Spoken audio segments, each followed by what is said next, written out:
Бүгінгі таңда бала тәрбиесі өте өзекті мәселе болып отыр. Оның белгілі бір себебі қазіргі таңда интернет құралдарында ақпараттың көптігі. Қандай ақпарат дейсіз ғой, оның бірі пайдалы, біреуі зиян болып жатады. Баламызды қалай тәрбиелесек те, қандай да бір жақсы іс істесе, оны бағалауды ұмытпауымыз керек екен. Ал сіз балаңыздың еңбегін бағалап жүрсіз бе? Адам бойындағы асыл қасиеттердің бірі біреудің еңбегін бағалау, оның тындырған ісіне мән беру, көңіл аудару. Өзіңіз үшін ғана маңызды нәрселерді байқағыш келетіндігіңізді еш ойлап көрдіңіз бе? Сол себепті оны басқа біреу байқап қалса болды. Ол бізге үлкен құрмет еткенмен тең болары сөзсіз. Өйткені ол бізге маңыздылығымызды қабылдап тұрғандығын ұқтырады. Бұл жағдай болса біздің көңіл күйіміздің бірден көтерілуіне себеп болады.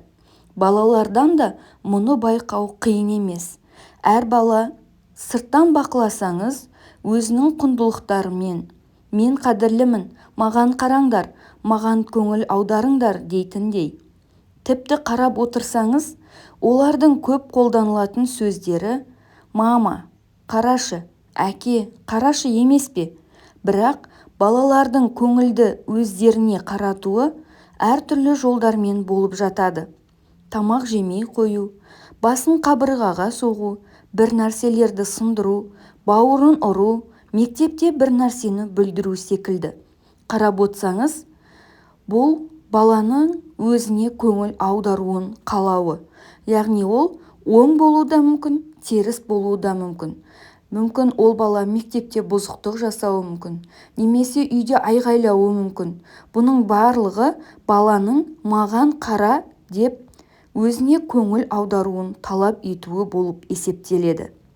Бірақ балалардың көңілді өздеріне қаратуы бұдан да басқа сіздің оның еңбегін бағалауыңызды талап етуі болып есептеледі екен.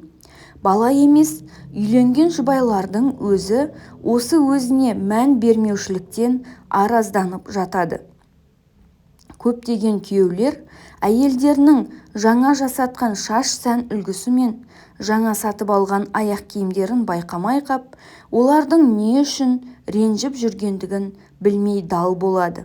Немесе сонша дайындалып, барын салып, қонақ күткенде келген қонақтар рахмет деп те айтпастан ішіп жеп со күйі кете барса, әрине сонша еңбек сарп еткенде әйел өзін ешкімнің елеп ескермегендігіне ренжитіні сөзсіз. Әйел мен еркек арасында бір-біріне ұрысқан кезде не істесек те осы саған жақпадық қой деген сөздің көп айтылуы-ақ тақырыбымызға бірден бір дәлел бола алады. Олай болса, адам еңбегін бағалау, оған көңіл аудару, реті келсе бір жылы лебіз білдірудің күнделікті тұрмыста мәні зор. Осылай істеу арқылы жұбайыңызбен де араңыз жақсы болады. Мұны көрген балаңыз да үлгі алатыны сөзсіз. Адамдардың бағасын білдіру, сезіндіре алатын мүмкіндік туып жатса, міндетті түрде қапы қалма деген екен Браун. Ал Джим Дорнан адамдарды бағалай білген жағдайда ғана сіз оларды басқара аласыз деп өсиет қалдырған.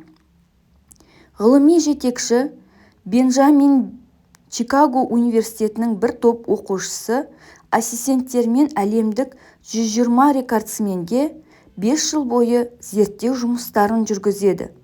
Бұл рекордсмендер 100-ден жүйрік, 1000-нан тұлпарлардың арасында небір суда жүзгіштер, теннисшілер, мүсіншілер, әлемге танымал ғылымның әр саласынан ғалымдар болған. Зерттеудің нәтижесі де өте таңғаларлық. Әр саланың шыңына жеткендер әрине анадан туа салғанда бәрі бірдей-ақ болған.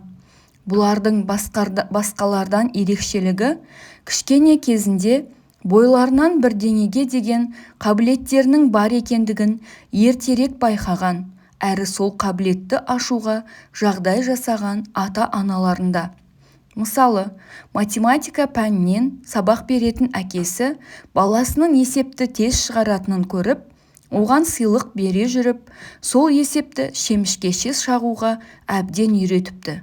Немесе әннен сабақ беретін шешесі қызының күйсандыққа қызығып жақындағанын көріп, оның өнерге деген бейімін байқаған.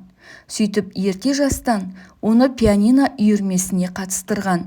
Жанашырлық танытқан ата-аналары балаларына жеке ұстаз да тауып беріпті. Жеңілсе, мәселесін қайтарып, балам, сен бұл тірлікті қой, бұдан ештеңе шықпайды демей, қайта жығылғанда жер көтереді, ештеңе етпейді. Бұл жолы болмаса, келесі жылы болып қалар деп қолдау білдірген. Жалпы зерттеу нәтижесінде бір сөзбен айтқанда, ата-аналардың еткен еңбегі ұшаң теңіз екен. Бұл ата-аналардың барлығы да балалары жарыста жеңсе бірге қуанып, жеңілсе бірге мұңайғандар. Жеңілген кезде де балаға сүйеу болғандар. Баланың жарысқа қатыса жүріп, көп нәрсені көкейге түйуінің өзі үлкен жеңіс.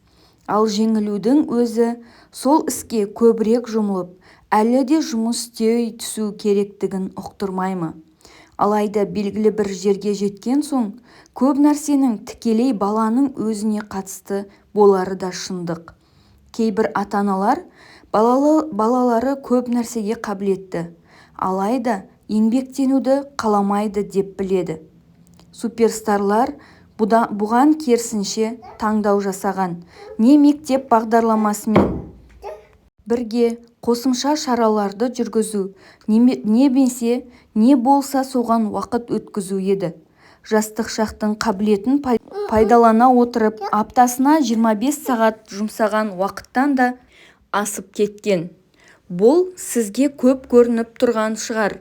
Алайда бүгінгі күнгі бір баланың теледидарға бөлер уақыты бұдан бірнеше есе көп. Бала қабілетін ерте жастан байқай білу, дарынын ашу, қолдан келгенше жағдай туғызу нәтижесінде рекордсмендер сондай ұлы жетістіктерге жеткен екен. Бұл үлкен жетістікке жетудің астарындағы сырлардың бір ғана қыры. Ендеше баланың өзіне тән талпыныстары мен еңбегін бағалауға мән беру керек. Ал сіз ше, құрметті тыңдарман, балаңыздың еңбегін бағалап жүрсіз бе? Және оны қалай істейсіз? Өз ойыңызды комментарий бөліміне қалдыра кетіңіз.